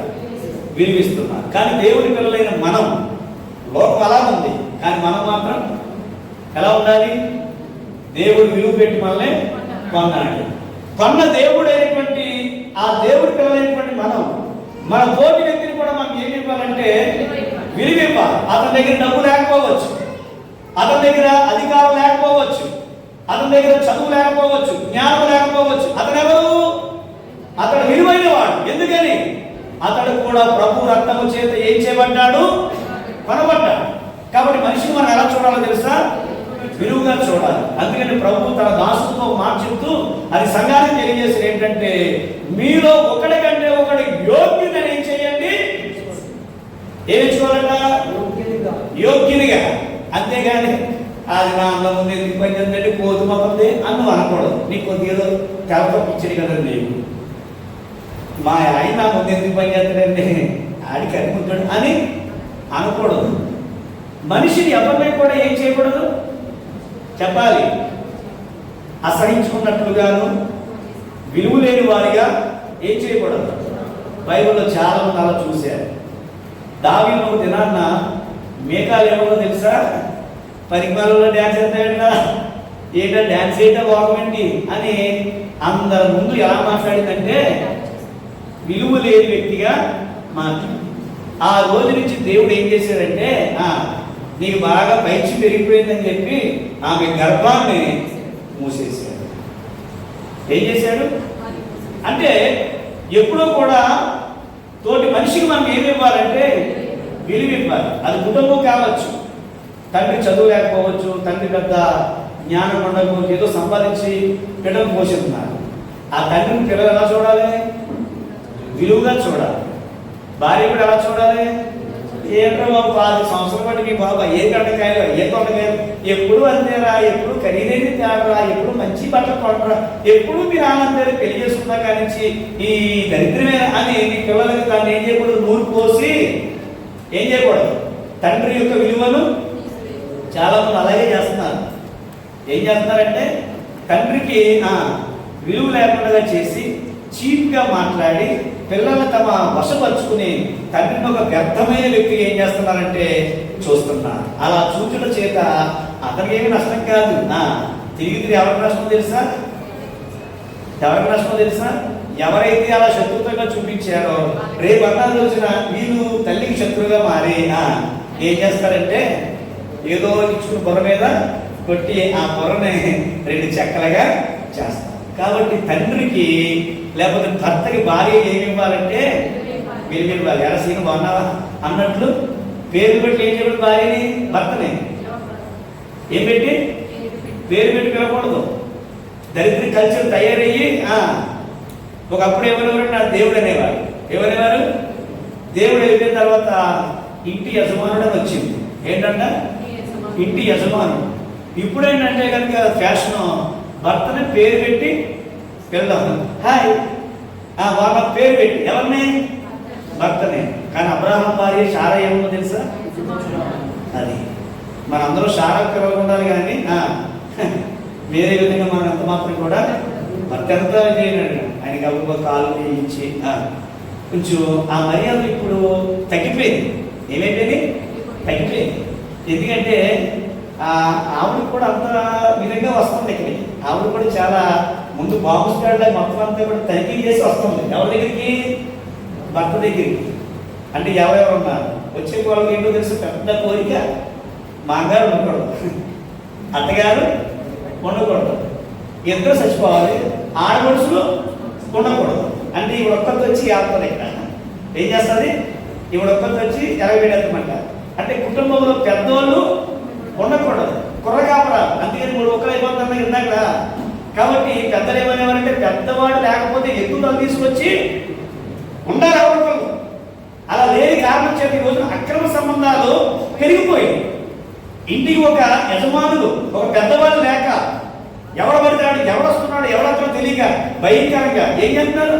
మన దగ్గర భార్యలు చెప్పారు బాబాయ్, భార్యలు ప్రమాదం అన్నారు కానీ రాలేదు. జ్యూస్ చేస్తున్నారు చంపేసి. ఏం చేస్తున్నారు? జ్యూస్ కిడ్నీలు చేస్తున్నారు, గుండె పోసేస్తారు, తలకే మనం ఒక ఫ్రిడ్జ్లో పెట్టి తల తీసుకెళ్ళి పడుతుంది. మనం ఒక సిమెంట్లో కలిపేసి స్లాబ్ వేసేసి ఏంటి అంటే కనుక ఎవరు లేకపోవడం చేత పెద్దవాళ్ళు ఇంటికి లేరు, పెద్దవాళ్ళు లేరు, ముసలు చచ్చిపోవాలి. ఇప్పుడున్న కొరకలు ఏంటంటే ముసలోళ్ళు అనేవాళ్ళు బతకూడదు. అంటే ఏమి లేదు, మనిషికి విలువ లేదు. ఎప్పుడైతే నువ్వు ఒక మనిషికి విలువిస్తావో అది ఇంట్లో తండ్రి కావచ్చు, తల్లి కావచ్చు, గర్భాలు కావచ్చు, చిన్నమ్మలు కావచ్చు, ప్రతి వాళ్ళకి ఏమి ఇవ్వాలి? విలువ ఇవ్వాలి. ఒకప్పుడు ఉన్న కుటుంబాలు ఇప్పుడు ఆ విలువైనటువంటి ఐక్యతతో లేదు. ఎవరు పడితాళ్ళు నచ్చినట్లుగా బ్రతకాలి, మేమందరమే ఉండాలి, ఎవరు మా మీద అదిమాషి చేయకూడదు. ఏమవుతుందంటే అది స్పీడ్గా వెళ్ళి ఏదో పెద్ద యాక్సిడెంట్ గురైనట్టుగా కుటుంబాలు పతనమైపోయి. కాబట్టి నీ భర్తకు ఏమి ఇవ్వాలి? విలువ ఇవ్వాలి. రెండోది భార్య కూడా ఏమి ఇవ్వాలి? భర్త విలువ ఇవ్వాలి. అందుకని భర్త ఏమో శిరసట, భార్య ఏమో శిరస్సు లేకపోతే విలువ లేదు. అలాగే నేను శిరస్సు ఉంటే శరీరం లేకపోతే ఉపయోగం లేదు. తల చూసి ఏం చేస్తారు? పారిపోతారు. కొన్ని ముందు వచ్చినా పారిపోతారు. రెండు కలిగి ఉంటారు. అంటే you respect and take respect అన్నట్లుగా భర్తను భార్య గౌరవించుకోవాలి, భర్త భార్యను కూడా గౌరవించాలి. దేవుడు నువ్వు నాకు కావాలి ఇయ్యక్కర్లా, కనీసం నైతిక విలువలు కాపాడి కొంచెం విలువ ఇవ్వాలి. అలాగే దేవుడు మరీ కూడా పవరాక్షన్గా ఉండకూడదు. ఒకడికి ఓవరాక్షన్ మాట, చాలా ఓవరాక్షన్ చేస్తారు. అది దేవుడి పిల్లలకు ఉండకూడదు. భర్తకి ఇచ్చే విలువ ఖచ్చితంగా ఏం చేయాలి? భర్తకి ఇవ్వాలి. భార్యకి ఇచ్చే విలువ, పిల్లలు కూడా తల్లిదండ్రులకి ఏం చేయాలి తెలుసా? విలువ. ఒకవేళ తండ్రిని ఏమైనా పొరపాటులో మాట్లాడితే భార్య సరే అన్నారా, నువ్వే అన్నారా మీ బాబుని అని సపోర్ట్ చేయకూడదు. పట్టాలను గోమెలు కొట్టి ఏం మాట్లాడుతున్నారా, ఏం మాట్లాడుతున్నావు, రెక్కల ముక్కలేమో ఎంతో తిరిగి తెస్తుంటే నీకేం తెలియట్లేదు ఎట్లా అని చెప్పి ఏం చేయాలి? 4 పీకి సరిగేసి ఇంకొకసారి కనంటే కనుక పీకి మీద అడిగి చంపేస్తారని గట్టిగా ఏం చేయాలి అంటే ఒకరి విలువ ఒకరు ఏం చేసుకోవాలి? పెంచుకోవాలి. అంతేగాని పెంచుకోకుండా చిప్పుకుని చెరగొట్టేసుకుని డౌన్ చేసేసుకున్నారనుకోండి, కుటుంబాల్లో ఏముండో విలువ ఉండో. భర్త కొన్ని ఇప్పుడు చాలా వరకు సెన్సార్ వచ్చేసింది. అన్నీ కూడా ఎలా ఉన్నాయంటే ఇలా కొడితే లైట్ వెలిగే రోజులు ఉన్నాం మనం. ఇలా కొడితే లైట్ వెలుగుతున్నాయి కదా ఇంట్లో. నీ కన్సైతోనే పిల్లలు భార్య అందరూ కూడా ఎలా ఉండాలి? కంట్రోల్లో ఉండాలి. అంటే రిమోట్ ఎక్కడ ఉండాలి? కంట్రోల్ ఉండాలి. అంటే ఆ విధమైనటువంటి విలువలతో కూడినటువంటి కుటుంబాలు ఉంటేనే అప్పుడు కొద్ది గొప్ప దైవభక్తి అనేటువంటి కుటుంబాల్లో నిలిచి ఉంటారు. వీడు ప్రార్థన చేసుకుంటే తండ్రి వీడేదో పెట్టుకుని బొమ్మలు చూసి పెద్ద సౌండ్ పెడతాం టీవీ, వెంటనే తల్లి ఏం చేయాలి? ఆఫ్ చేసి 4 పీకి ఎవరిపై నాన్నగారు ప్రార్థన. ఈ డిసిప్లిన్ ఏం చేయాలి? నేర్పించాలి. ఎవరికి? పిల్లలకి. ప్రార్థన చేసుకున్నప్పుడు ఏ డిస్టర్బెన్స్ ఉండకూడదు. అలాగే భార్య ప్రార్థన చేసుకుంటుంది, పిల్లలే అమ్మ ప్రార్థన చేసుకుంటుంది అని ఈ విధమైన ఎవరు నేర్పాలి? పిల్లవాడంటే ఏదో చూస్తానికి ప్రార్థన మీరంటే అది కరెక్ట్ అయింది కాదు. అది రేపు పొద్దునాడు ఏదైనా ప్రార్థన క్రిస్మస్ జరిగితే ఆడి స్నేహితులు తీసుకుంటే ఆడు ఏం చేస్తాడు? డ్యాన్స్ చేస్తాడు. చాలా మంది అలా చేస్తారు కదా, బాంబులు కలుపుతున్నారు, రకరకాలుగా చేస్తున్నారు. కాబట్టి ఒకరికి విలువ ఒకరికి ఏం చేయాలంటే విలువనిచ్చుకోవాలి. ఇక్కడ అదే రాయబడి మీరు విలువని పెట్టి కొనబడినవారు కాబట్టి మీ దేహములతో దేవుణ్ణి ఏం చేయండి? మహిమపరచాలి. అంటే మనందరం మన దేహాలతో దేవుని ఖచ్చితంగా మహిమపరచాలి. అదే కొరింథీయుల పత్రిక 7వ అధ్యాయము 22వ వచనం చదువుతాం. మీరు విలువ పెట్టి కొనబడిన వారు కనుక అమ్మా మీరు విలువ పెట్టి కొనబడిన వారు కనుక మనుషులకు మీరు దాసులు కాకుడి. అంటే మీరు ఏం పెట్టుకున్నారు? విలువ పెట్టుకున్నారు. ఏంటి విలువ? ప్రభు యొక్క రక్తం చాలా విలువైంది. ఆయన రక్తము చేత మనలందరినీ ఏం చేశాడు? ఆయన కొన్నాడు. మనందరూ ఎవరో తెలుసా? చాలా విలువైన వాళ్ళు. ఎందుకని? మన మీద ప్లాస్టిక్ సామాన్లుగా వచ్చేసిన వాళ్ళం కాదు. అక్కడక్కడ చూడండి వీధుల్లో మంచి వస్తాయి. మీ పాత ప్లాస్టిక్కి ఇనప మొక్కలకి ఉల్లిపాయలు, పంచదార, శనగలు, బఠానీ ఇస్తాము అని కొన్న వాళ్ళం కాదు. మనం ఏం పెట్టుకున్నాం? ప్రభు అంటే విలువైనటువంటి ప్రాణాలు పెట్టి దేవుడు మనల్ని కొన్నాడు. ఈ ప్రపంచంలో ప్రాణం కంటే గొప్పదే ఉంది. ఎప్పుడూ తీయలేనటువంటి మంగళసూత్రం ఒకవేళ 1 లక్ష రూపాయలు ఖరీదు చేసేటువంటి మెడలో నక్కి అది మంగళసూత్రం అనుకోండి, అన్ని బంగారమే. ఆ భార్య ఎప్పుడు చేస్తుంది తెలుసా? ఆ భర్త హాస్పిటల్లో ఉండి ప్రాణాపాయం ఉన్నప్పుడు ఏం చేస్తుందంటే ముందు తీసి పెద్దడా దీన్ని తాకట్టు పెట్టేసి నాన్నగారిని ఏదో విధంగా ఏం చేయి బతికించారు. అంటే దేనికి అన్నమాట? బంగారం కంటే ప్రాణం చాలా విలువైంది. ఆయన బతికితే ఎలాంటి. కాబట్టి ఇలాంటివన్నీ కూడా మీరు మనుషులకు ఏం చేయవద్దో తెలుసా? దాసులు కావద్దు. దాసులు కావద్దు. దేనికి కూడా దేవుడి పిల్లలు మనం విలువ పెట్టి కొనబడిన వారు కాబట్టి దేనికి మనం ఏం కాకూడదు? దాసులు కాదు. ఒకవేళ దేవుడు నేను ఉద్యోగం చేస్తున్నాం, దాంతోనే బతకాలి. లంచాలు, అన్యాయంగా వచ్చేదాన్ని, ఊరికినే వచ్చేదాన్ని మనం ఏం చేయకూడదు? చెప్పాలి. అస్సలు తీసుకోకూడదు. ఒకవేళ ఎవరైనా ఫ్రీగా ఒక పూట భోజనం పెడతామన్నా తిరిగి పెడతామా అని అడగాలి మనం. ఎందుకని? ఆ పెట్టే భోజనానికి ఏదో ప్రణాళిక ఉంటారు, ఏదో ప్రణాళిక ఉంటారు. ఇలాగ చాలామంది ఆడవాళ్ళని ట్రాప్ చేసేటువంటి మగవాళ్ళు కూడా ఉన్నారు. అప్పుడు దాకా లేనాడు 5,000 ఫోన్ పే చేసేయడాలు, లేకపోతే మంచి ఫోన్ గురించి ఇచ్చేయడాలు, ఇలా చేసి ఇవి అనుకుంటారు. అయ్యి బాబోయ్ మా ఆయన కంటే ఇతను నన్ను బాగా చూసుకుంటాడని చెప్పి ఆటోమేటిక్గా ఏమవుతాయంటే పరిస్థితులు మారిపోతాయి. కాపురాలు కూలిపోతాయి, చివరికి వినాశనం అనేటువంటిది జరుగుతుంది.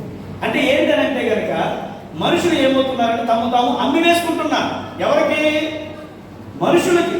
కానీ నువ్వు విలువైన వాడని సంగతి గుర్తించాలి. ఏం చేయాలి? విలువైన వాడని గుర్తించాలి. మన చోట ఒక సాక్ష్యం ఏంటి, చాలా బాధేసింది. ఆవిడ 22 సంవత్సరాల్లో 2 పిల్లలు కానీ తర్వాత భర్త చచ్చిపోయాడు. ఆవిడికి 46 సంవత్సరాలు. అయితే ఆవిడ్ని ఒక అమాయకమైనటువంటి వ్యక్తి మోసంలో పడిపోయి ఆవిడ దగ్గర అంతా దోచేసుకుని చివరికి ఇప్పుడు బ్లాక్మెయిల్ చేస్తూ ఉన్నాడు. బ్లాక్మెయిల్ చేస్తే ఆవిడ డైరెక్ట్గా పోలీస్ స్టేషన్కి వెళ్ళి కంప్లైంట్ ఇచ్చి మీడియా ముందు మాట్లాడటం మంచి మాట ఏంటో తెలుసా, నాకు ఇప్పుడు 46 సంవత్సరాలండి, 22 సంవత్సరాలు నా భర్త చనిపోయాడు, ఈ 45 సంవత్సరాలు కూడా నేను నిప్పులా బతికాను. ఎలా బతికింది? ఒక 6 నెలల క్రితం నాకు పరిచయం అయ్యాడు, నేనేదో అనుకున్నాను, నా శరీరాన్ని పాడు చేశాడు, నా దగ్గర అన్నీ దోచుకున్నాడు, తిరిగి నన్ను ఏం చేస్తున్నాడంటే కనుక బ్లాక్మెయిల్ చేస్తున్నాడు. కానీ నేను భర్త చచ్చిపోయిన కానించి ఈ రోజు వరకు నేను ఎలా బతికాను? నిప్పులా బతికాను. ఆ మాట చాలా విలువైంది. కానీ కొన్ని సందర్భాల్లో అలాంటి మోసం మాయ చేసే వాళ్ళు కూడా చాలా మంది, నీకున్న స్నేహితులు ఎంతమంది అయితే ఉన్నారో చాలా, వాళ్ళకి న్యాయం చేస్తే సరిపోద్ది.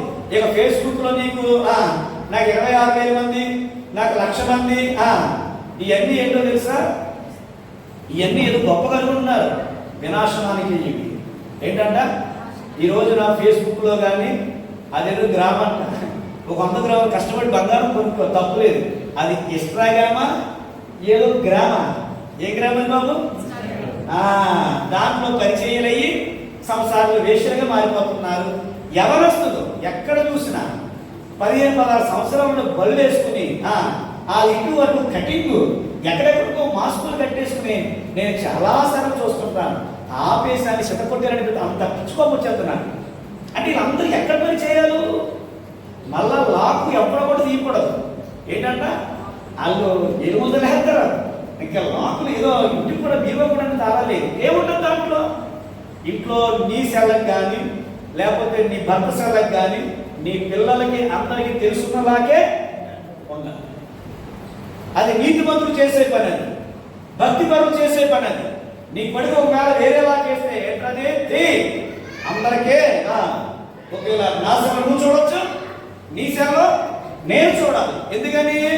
ఒకవేళ అలా కాకుండా వాడు లాక్ చేసాడు అని అంటే ఏదో రహస్యం దాంట్లో ఉంది. అందుకని రాయబడినది, మీరు విలువ పెట్టి కొనబడిన వారు కాబట్టి మనుషులకు మీరేం కావద్దు. అంటే మనుషులకు దాసులు అంటే ఏంటి? ఇవే హాయిగా వస్తుంది. ఆవిడ నల్లగా ఉంటుందో తెల్లగా తెలియదు. నా ఫోటోలు చూసి అయ్యి బాబోయ్ నాకు నా తీసి పట్టేసి అనుకుంటాడు. ఆవిడ ఫోటో పంపిస్తాడు, ఉంగరాలు పెట్టి పులిగోరు చైన్ వేసి బెంకి గారి దగ్గర సూట్ వేసి, అవన్నీ కూడా కల్పనలు. అవన్నీ కూడా ఏంటంటే ఒరిజినల్ కాదవి. ఒకప్పుడు నా చిన్నప్పుడు అనేవారు, ఏంటంటే మా మాయగడి బాబు తల తీసి తలగడతంటే ఏటో అనుకునేవాళ్ళు అప్పుడు. కానీ ఇప్పుడు నిజంగా చూస్తున్నాం. ఎందుకని? ఆ తల తీసి సీడికి అది కారణం ఎందుకు కాదు, కానీ సూట్ వేసుకుంటాడు.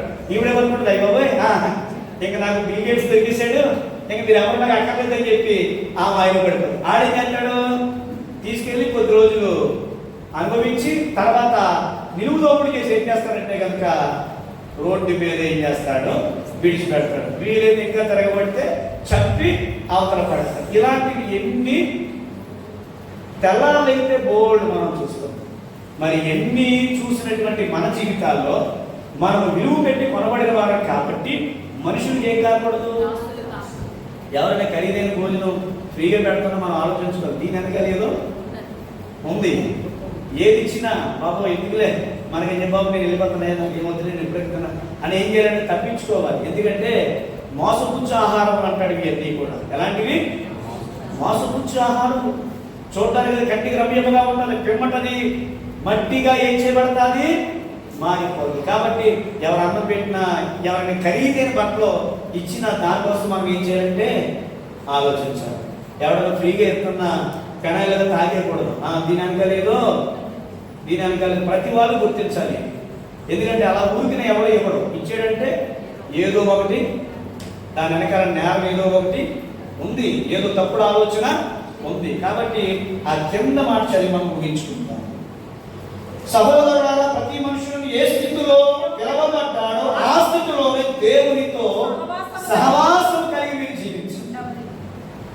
దేంట్లో పిలవబడ్డావో ఆ స్థితిలోనే. దేవుడు నీకు ఏమి ఇచ్చాడో ఆ స్థితిలోనే. కాబట్టి నువ్వు విలువ పెట్టి కొనబడిన సంగతి ఎప్పుడూ కూడా మనం ఏం చేయకూడదు తెలుసా? మర్చిపోకుండా మనకి ఇంతగా ఎంత లేకపోయినా నా ప్రభు గొప్పవాడు, నా ప్రభు నాకు చిరుగు పేరు పట్టించిన ఇది చాలా గొప్పది. కాబట్టి నేను కూడా చాలా గొప్పవాడు. దేవుడి పిల్లలు లక్ష్యం ఏంటో తెలుసా? ప్రభువుని కలిగి ఉండడమే గొప్ప. చెప్పాలి అతిశయం. కొందరు గుర్రములు బట్టి అతిశయపడతారట, కొందరు రథములు బట్టి అతిశయపడతారట, కొందరు అయితే కనుక డబ్బులు బట్టి రకరకాల వాటిని బట్టి అతిశయపడతారట. మన దేవుని బట్టి అతిశయపడాలి. మన దేవుడైన యెహోవాను బట్టి మనం ఏం చేయాలి? అతిశయం. ఎందుకని? ఈ భూమి ఆకాశమును కలుగు చేసింది మనం కలిగి ఉన్న దేవుడు. ఈ వెండి బంగారం అన్నిటికంటే విలువైనటువంటిది కలుగు చేసినటువంటి వాడు మన దేవుడు.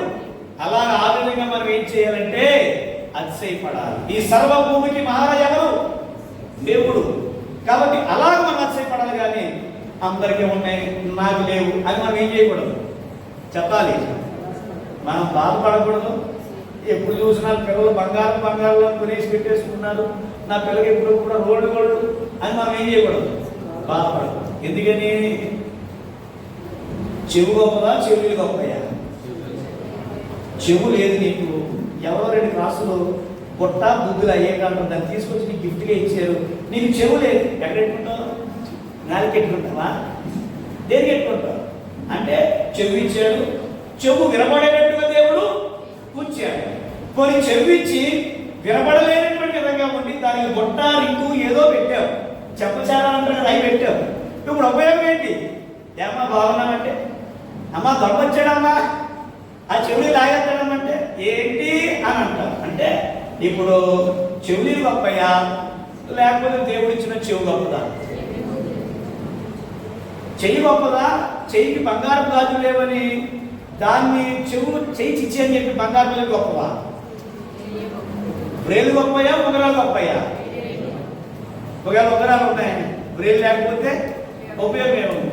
అలాగే దేవుడు ఏది ఇచ్చినా మనకు అనుగ్రహించిన అవి చాలా గొప్ప. మనకు అనుగ్రహించినవే చాలా గొప్పవి. విచిత్రం ఏంటో తెలుసా? అవయవాలు పాడైపోయినప్పుడు దాన్ని లక్షలో కోట్లు పెట్టుకుంటున్నారు. కానీ దీంతో సమానంగా ఎంత మాత్రం కూడా కాదు. కిడ్నీ పోయింది, ఇప్పుడు ఏంటి? డబ్బు పెట్టి కొనాలి. అంటే ఏది విలువైంది? డబ్బు విలువైందా? కిడ్నీ విలువైందా? చెప్పాలి. ఇడ్లీ అంటే ఎవరికి ఇచ్చేస్తాడు? నాకు ఇడ్లీ. కానీ కిడ్నీ ఎవడిస్తాడు? అంటే కిడ్నీ గుండె అవయవాలు అన్నీ చాలా విలువైనవి. ఇవన్నీ విలువైనటువంటివి ఎవరిచ్చారు? నేను డబ్బు పెట్టి కొన్నామా? లేదండి, నేను దేవుడు గర్భంలో తయారు చేసుకున్నప్పుడే ప్రభువుని 2 కోట్లు ఇచ్చారండి, కొంచెం స్ట్రాంగ్గా గుండె బాగా తయారు చేయి, కిడ్నీ కూడా కంప్లైంట్ లేకుండా తయారు చేయని చెప్పి ఆయనకి డబ్బు ఇచ్చాము మనం. అన్నీ కూడా ఉచితంగా దేవుడు మనకి ఏం చేశాడు? అనుగ్రహించాడు. కాబట్టి వస్తువులు, వాహనాలు వీటన్నిటికంటే మనం చాలా.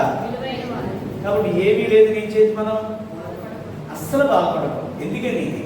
అవి ఉన్నా ఒకటే లేకపోయినా ఒకటే అనుకోవాలి. మనం ఎప్పుడు ఒకేలాగా ఉంటాం. ఏంటి? ఎప్పుడు ఒకేలాగా ఉంటాం. విచిత్రమైన చచ్చిపోయిన తర్వాత మనకి బంగారంతో పంపించడం, ఎప్పుడో పంపించడం. కూతురు ఏం చేస్తే చట్టం లాగేస్తారు. చెవులు, ముక్కులు, పట్టాలు అన్నీ కట్టింగ్ అయిపోతాయి. చివరికి ఏంటంటే వట్టి శవం. అంతేనా? మన టయానికి మా అమ్మకి చెరి చీరకి ఇష్టం, కొన్నాడు పంపించి ఖరీదైనటువంటి చీర పట్టని అంటారా? అస్సలు. కాబట్టి మనం మట్టిలోకి వెళ్ళిన తర్వాత కొద్దిగా మాట చెప్పండి ఏంటి? నలిపితే మట్టి, పాతితే పురుగు. అది మన లెవెల్, మన స్థాయి. ఎంత అందంగా ఉన్న శరీరం నలిపేమనుకుంటే ఏమవుతుందో చెప్పండి. ఏదో మట్టి వచ్చింది.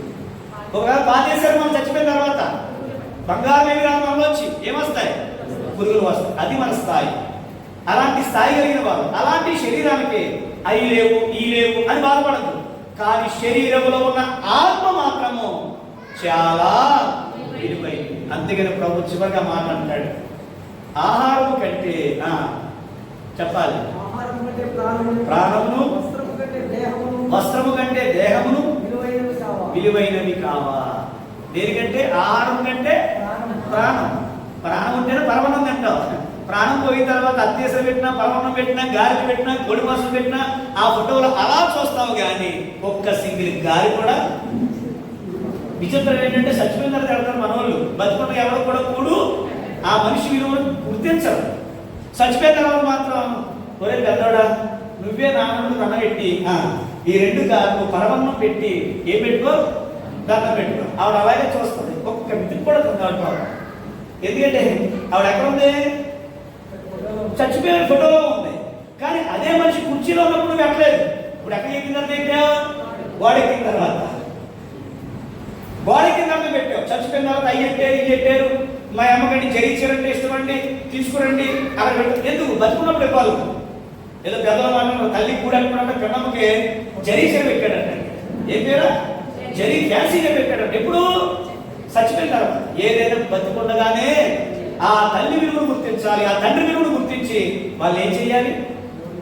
గౌరవించి, పోషించి, సన్మానించి వాళ్ళని కాపాడుకోవాలి. ఎవరిని? తల్లిదండ్రులు. ఎందుకంటే నీ దేవు నా దేవు నిలిచి ఉండాలంటే తల్లి తను ఏం చేయాలంటే సన్మానించాలి.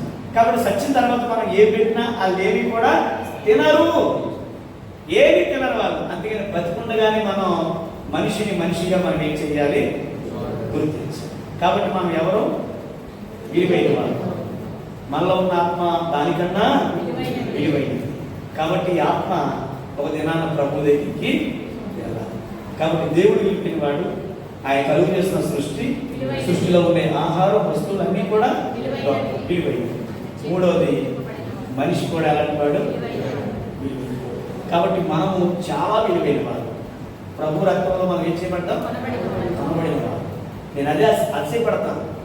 వాక్యం చెప్పి వెళ్ళిపోతున్నా, వాక్యం చెప్పడానికి వచ్చినా నాకు ఆనందంగా ఉంటుంది. నాకేదో శ్రమ ఉన్న బాగా మొదలుపెడతాను. ఎందుకంటే చదువు లేని నాకు, అజ్ఞానం లేని నాకు, భయంకరమైన బూతులు, అసహ్యమైనటువంటి దుర్మార్గంగా మాట్లాడేటువంటి నాకు దేవుడు నన్ను ఏం చేశాడు? మార్చాడు.